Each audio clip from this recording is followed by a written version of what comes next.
Hey, good afternoon, everybody. Good afternoon to all our 12th Monarchs out there in Monarch Nation, coming off an exciting 21-17 win over Liberty Saturday night. That puts our overall record at 4-2, 4-0 at home, 33rd consecutive sellout. Our record now is 26-7 at SB Ballard Stadium, and as our outstanding football sports information director Eric Bohannon has shared with me, we are in the top 5 Conference USA attendance figures through 6 weeks based on percent capacity. We are number 1 in the league at 100% capacity. And Ted, you probably noticed even the Wrigley Field-like look over there at the parking garage. That's loaded up too. Do we have any room, by the way, up in the press box? Always room in the press box. Always room in the press box. You heard it here first. Ted Alexander with more space. We are at number 1 at 100% capacity, East Carolina. Number 2 at 88%. FIU number 3 at 80%. Marshall number 4 at 72. And Tulsa number 5 at 70. So a big shout out to our 12 Monarchs for the just incredible continued support, and also the stripe the stadium. I've had an opportunity to see some of the aerial photos. That was incredible.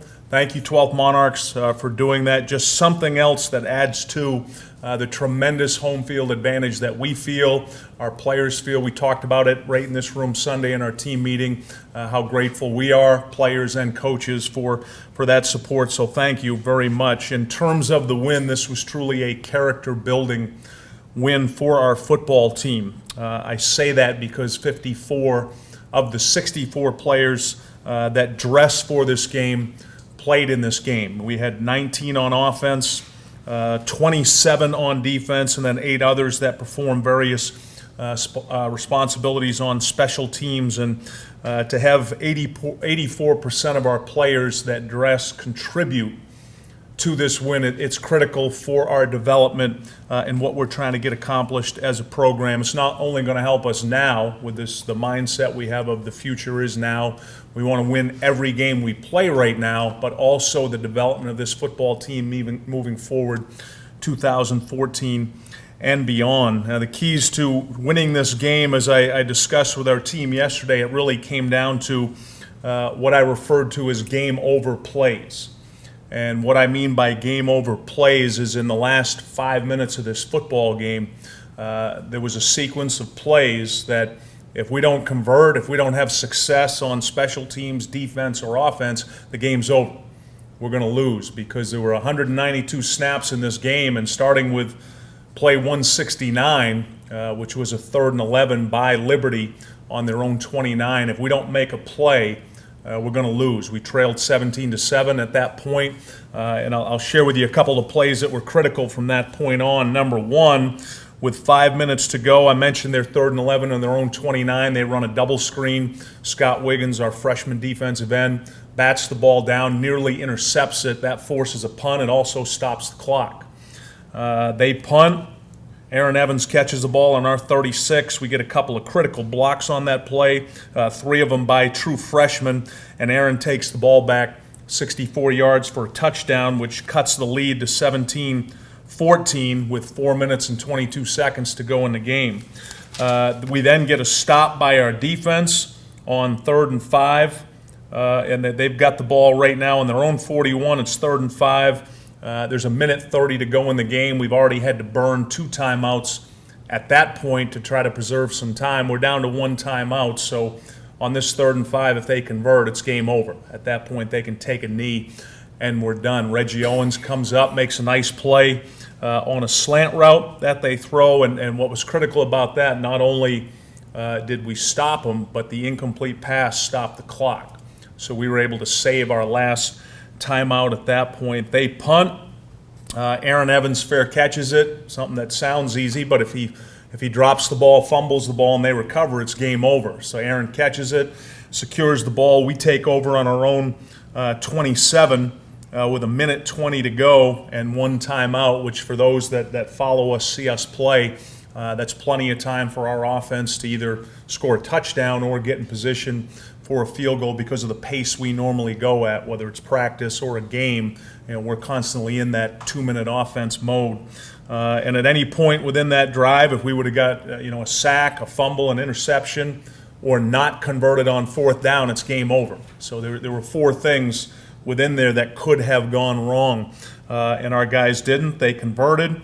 We throw a touchdown pass with a little under 30 seconds to go in the game that puts us in the lead, 21-17, and then we still obviously had a little bit of drama after that. As those of you know, we like to keep things interesting, but we had a couple situations where there were penalties involved, one that I'll discuss on John Dar, and then at the end of the game, we break up the Hail Mary in the end zone. Philante Misher knocks the ball down. And what I was really proud of with that, as I explained to our team, is that it took a team effort in the last 5 minutes to win the game. We had 3 stops by our defense in the last 5 minutes, 3 times that we stopped Liberty. We had a punt return for a touchdown, so special teams, that punt return, then the extra point, then Jared Brown kicking the ball through the end zone, which forced them to start on their 25. So we had 3 things happen on special teams, and then our offense responds by going 73 yards and 6 plays in under a minute to score that touchdown. So it was clearly a team effort in that regard. Now, as I explained to our team, it should not have been that way. We should not have been in that situation in the last 5 minutes. We had 3 turnovers on offense.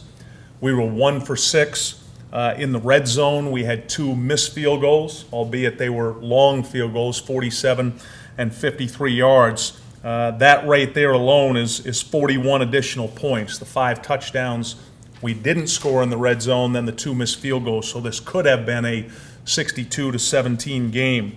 And as I told our team, it really, I felt like offensively it started last week. I know a lot of people were surprised when I talked about how we scored 66 points against Albany and put up however many yards, but our execution was not at the level it needed to be, and that really hurt us in this game, particularly in the red zone offensively, where we had 2 or 3 times we were stopped on 4th and 1. We didn't execute. We had 2 interceptions in the end zone that we didn't execute, and certainly credit goes to Liberty. They stopped us there, but it was more our execution or lack thereof that hurt us in this football game from that standpoint.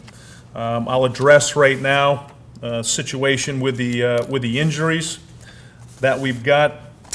This is a critical time for us to be in a bye week. We've currently got 17 players that are on the injury report at this time. Number 1, Taylor Heineke sustained a concussion in this game. It happened with 13 minutes to go in the game. We had a 2nd and goal on Liberty's 7-yard line.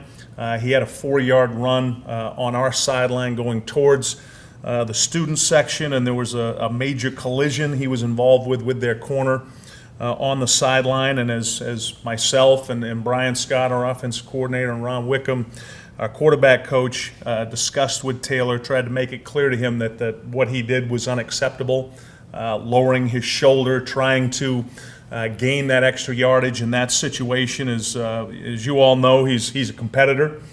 He wants to win every rep, but his rule and our rule for the quarterback is very simple when it comes to those collisions. It's hash, numbers, sideline, and what we mean by that, if when you're running the ball, you try to get to the hash first.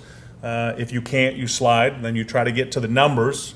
If you can't get all the way to the numbers, you slide. Then you try to get out of bounds. You try to get to the sideline, and if you can't, you slide. In all situations, the key word slide is used in there, and he didn't in this particular play. And as we told him, that's something we've got to work through. It's been diagnosed as a mild concussion, which means that he should, if all goes well, be back for the Pittsburgh game in 2 weeks. David Bourne left this game in the first quarter. He's been having some issues with both of his knees, and what we've decided at this point, after I had a long conversation yesterday on Sunday with David, is we've got arthroscopic surgery scheduled for him on Wednesday. He'll have surgery with our team doctor, Dr. Schaefer, and what they're going to do is Dr. Schaefer is going to scope both of his knees to check and basically find out if we need to clean out anything that's degenerative in his knees. He may possibly trim some meniscus. He'll know more when he gets in. That's why we're doing the scope, so he can check it. And we're looking right now at a minimum of 3 weeks with David, possibly more, but we'll know more again once Dr. Schaefer performs the surgery. Nate Barnes, our captain, defensive tackle, who's been out, should be back. We're anticipating he'll be back for Pittsburgh. And also Terrell Reed, starting redshirt freshman defensive end, who missed this game. He's had an AC sprain in his right shoulder, and we also anticipate that Terrell will be back for this game. The other guys are a lot of bumps and bruises that will certainly help get healed up through the course of some rest that they've got coming up right now. In terms of John Dar, John was ejected from the game with 16 seconds left in the game. Liberty had a 3rd and 6 on their own 29-yard line. We were in a prevent style defense, which had John and our other linebackers back about 15 yards from the line of scrimmage, and Liberty ran a route combination that had Greg Pratt, who's a senior wide receiver for him, running a shallow crossing on the play, and John and Richie simultaneously hit the receiver. Richie hit him from behind, pushing him, which moved him even more into John. And after reviewing the video myself at least 25 times from all 3 angles, putting it in slow motion, I don't believe this was a hit that had malicious intent involved by John. When I discussed the play with John directly after the game and again this morning, he did not intend to have a contact with Greg Pratt above the shoulders in the head area. And the video clearly shows that the receiver's helmet hits John in the shoulder first, that the push in the back by Richie Staten causes the receiver, as he's reaching out, his head goes down, hits John first in the shoulder, and then the helmets collide, they hit together. And what makes it look even worse is the fact that Greg Pratt's helmet pops off his head, but you can also clearly see on the video that John backs up after contact. And when I've studied this targeting rule, when I've learned it, when I've talked to other coaches, talked to the officials about it, really where it appears to me my definition of malicious intent or contact is when a player leaves their feet. Whether it's a defensive player targeting an offensive player, whether it's an offensive player blocking back on a play where a defender doesn't see him coming, when they leave their feet and go up through the head area, and that was not the case on this hit. And I've traded messages with the league office and our representative at the league, and they're saying they're going to get back to me as soon as possible with their conclusion from that. So at this point, that's all I know about that situation. And hopefully we'll get some positive news back. I have reached out to Turner Gill to try to find out the condition of Greg Pratt. I saw him after the game. He was on the sideline sitting down, and obviously everybody within our program, myself, John Dar, everybody else, were hopeful that Greg's going to be okay from that collision. In terms of our team right now, I shared with our team yesterday and talking to them that as we go into this bye week, this is in essence a tale of 2 halves of the season, and we just completed our first half of the season. And as I told them, the good things that came out of the first half are the fact that right now our record, we stand at 4-2. We're 4-0 at home, undefeated, which is great to have that.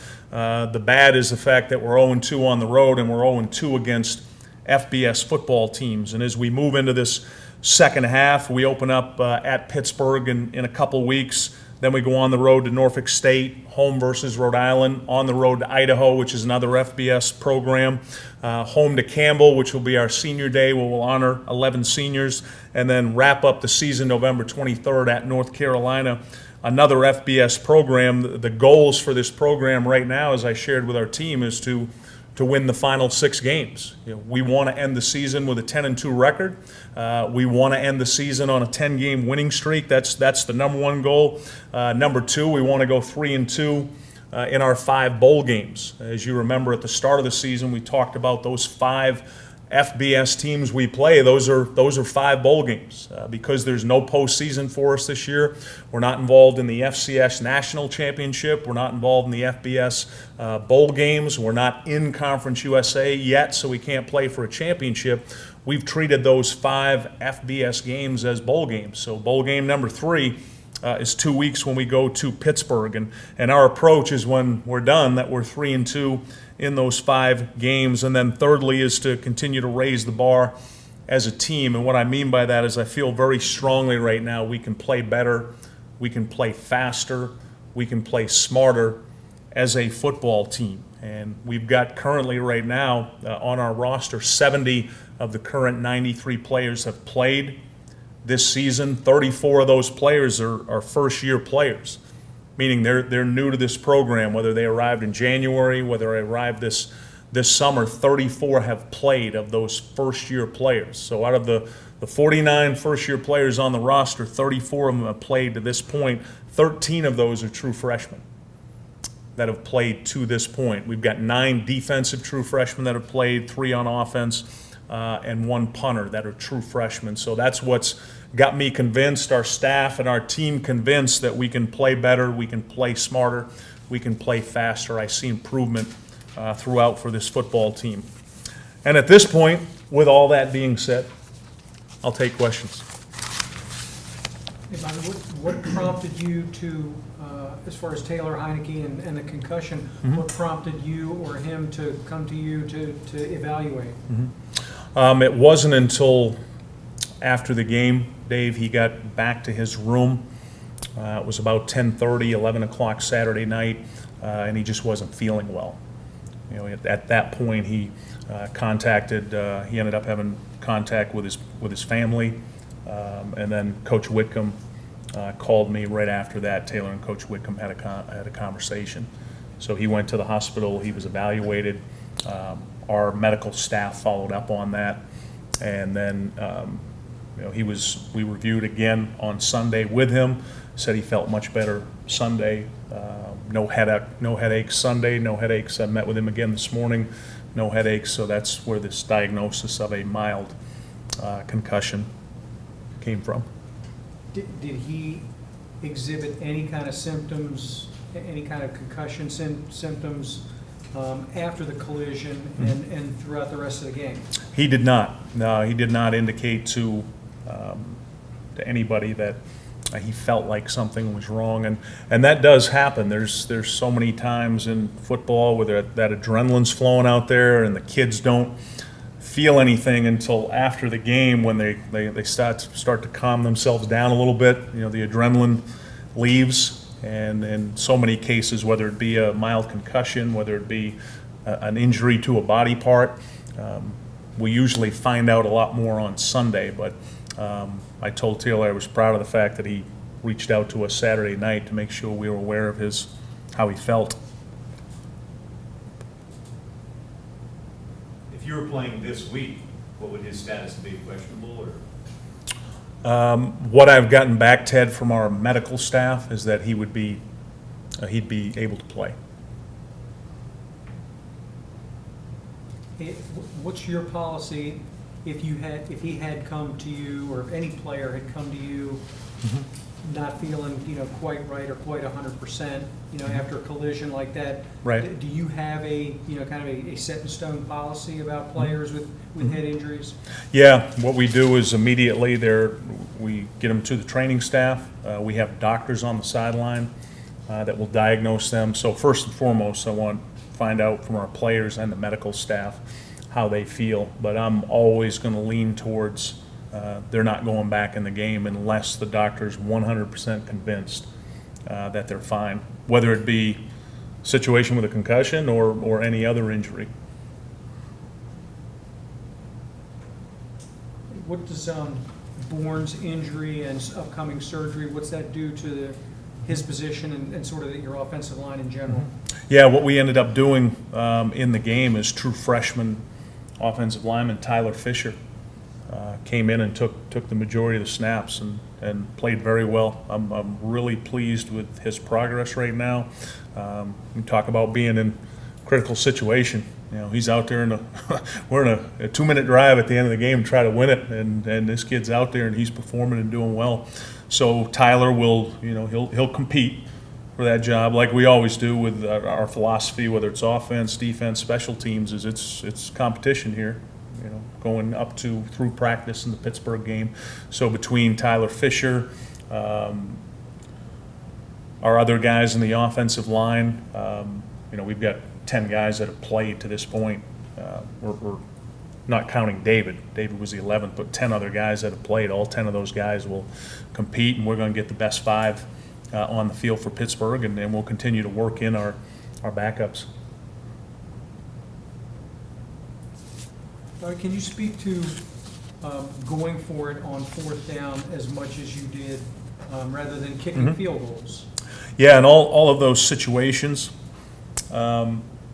we had 3 of them. We had 3 4th down situations. We had the initial one, 4th and 1, where we were on their 5-yard early in the game, and on that particular play, and you can see it. You probably noticed it up in the press box. You can clearly see it on the video.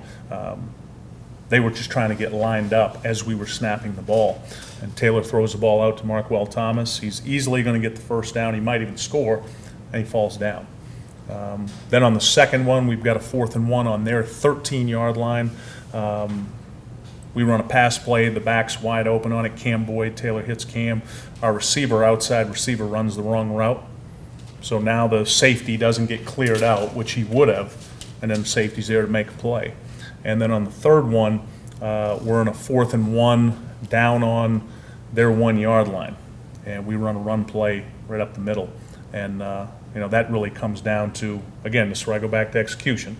All 3 of them is a lack of execution on our part. We don't get the necessary yardage on the play, which we should. That's something we normally get that on. And you know, our philosophy has always been, Dave, we're going to be aggressive on 4th down. You know, we're going to go, we're going to attack. And in this situation, in this game, you know, it's easy to look back on it after and say, well, maybe you should have done this. But the message has always been the same to the kids. We're going to be aggressive. And statistically, when you look at us on 4th down, you know, we're over 60% every time we go for it on 4th down. So as I'm looking at that as a head coach, and I always look at game situation, I always look at down and distance, you know, because we also had I think we were 4th and 10 from their 30-yard line late in the game, and we attempted the field goal. You know, that's a longer distance. 4th and 10 is a lot harder to convert than 4th and 1. And so I'm always looking at the game situation also. And I felt like in all 3 of those situations, 4th and 1, you know, we're going to go and we're going to try to get them with tempo and execution. Does the fact that you went over 3, is that going to make you any more hesitant to do the same thing against Pitt or Norfolk State? No, absolutely not. I'll do the same thing I always do, Harry. I'll evaluate the game situation. You know, where are we? Where are we on the field? Who are we playing? What's our opportunity for success? You know, I'll keep looking at that and how we respond to it. So I always want to be of the mindset that we're going to be aggressive, and I want the players to be of that mindset. You know, I always want Brian Scott on 4th down to be calling a play. I want him to be thinking of a play, and then I'll say, no, send the field goal team out, or I'll let them go. That's our mindset. That's the way we are, and that's the way I always want the players to be. Coach, will you take the trip to Blacksburg to see Pittsburgh in action? That's not legal. There's no live scouting allowed in college football. Coach, when they kicked that field goal at the end of the first half, it just looked like took out the air out of the fans and some of the players. I mean, what did you do to get them fired up? Well, first of all, I didn't feel like it had an effect on us. You know, it's unfortunate if it bothered the fans. I'm sorry if it did. But in terms of our team, it was more about just trying to get the execution down, trying to understand the fundamentals of what we were doing, offense, defense, special teams. You know, good job by them. You know, we line up for a 53-yarder, we miss it. They come back and make whatever theirs was a 52-yarder. So it was a good job by them executing. Anything else for Coach?